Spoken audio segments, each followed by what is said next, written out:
24 में review exercise 1 करना है, जिसमें सबसे पहले आपको आ रहा है कि 7 स्क्वायर रूट क्या होता है।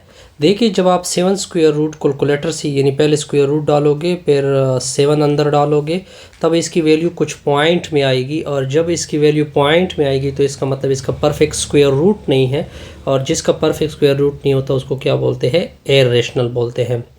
ये MCQs नंबर 1 क्लियर। अब आते हैं MCQs नंबर 2 की तरफ। देखिए, दो नंबर है, एक है इसको पाई बोलते हैं, ठीक है, और दूसरा ई है, इसको एक्सपोनेंशियल बोलते हैं, ठीक है। और हमने ये नोट में पढ़ा था कि ये दोनों क्या है? इर्रेशनल नंबर है। दोनों क्या है? इर्रेशनल नंबर है। और ये दो बड़े इम्पॉर्टेंट नंबर है, ठीक है, मैथमेटिकल लैंग्वेज में, और दोनों क्या है? इर्रेशनल। चलो जी, ये भी ओके हो गया। ये तो आसान है। जब परफेक्ट स्क्वायर नहीं है तो इसका मतलब ये बना, जब इन आपका रिजल्ट है यानी नॉट परफेक्ट स्क्वायर। जब नॉट परफेक्ट स्क्वायर है तो इसका मतलब ये बना कि इसका स्क्वायर रूट भी पॉइंट में आएगा, और जब ये पॉइंट में आएगा तो ये कौन सा नंबर कहलाएगा? Irrational number. अब आते हैं नेक्स्ट की तरफ। नेक्स्ट बड़ा आसान सा रिजल्ट है। अब आते हैं फोर्थ की तरफ।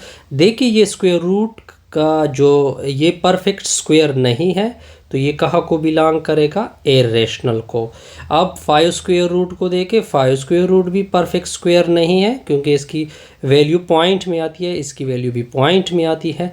दोनों क्या है? इर्रेशनल को बिलोंग करते हैं। और हमने पढ़ा था कि सम ऑफ इर्रेशनल जो होता है, इर्रेशनल नंबर, वो अगेन कहाँ को बिलोंग करेगा? इर्रेशनल को। तो लिहाजा इसका आंसर भी क्या होगा? इर्रेशनल होगा। ये भी ओके हो गया।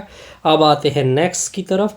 देखिए, ये इसके लिए मैं कुछ एग्जांपल लूँगा। 1 1 के इक्वल है, 1 रियल नंबर है, और 1 1 की इक्वल है। इस तरह 2 रियल नंबर है और 2 2 की इक्वल है। ठीक हो गया। यानी हर नंबर अपने आप का इक्वल होता है। ऐसे प्रॉपर्टी को हमने बताया था कि इस प्रॉपर्टी को क्या बोलते हैं? रिफ्लेक्सिव। क्या बोलते हैं जी? रिफ्लेक्सिव। अब आते हैं छठी की तरफ। किसकी तरफ आते हैं? छठी की तरफ। छठा भी बड़ा सिंपल सा है। देखिए, क्या कहता है कि आपने 3 नंबर उठाए। कितने नंबर उठा लिए? 3 नंबर, तीनों रियल से है। A ग्रेटर है B से और B ग्रेटर है C से। तब आप ये भी कह सकते हो कि A भी ग्रेटर होगा C से। ऐसे प्रॉपर्टी को ट्रांजिटिव प्रॉपर्टी बोलते हैं।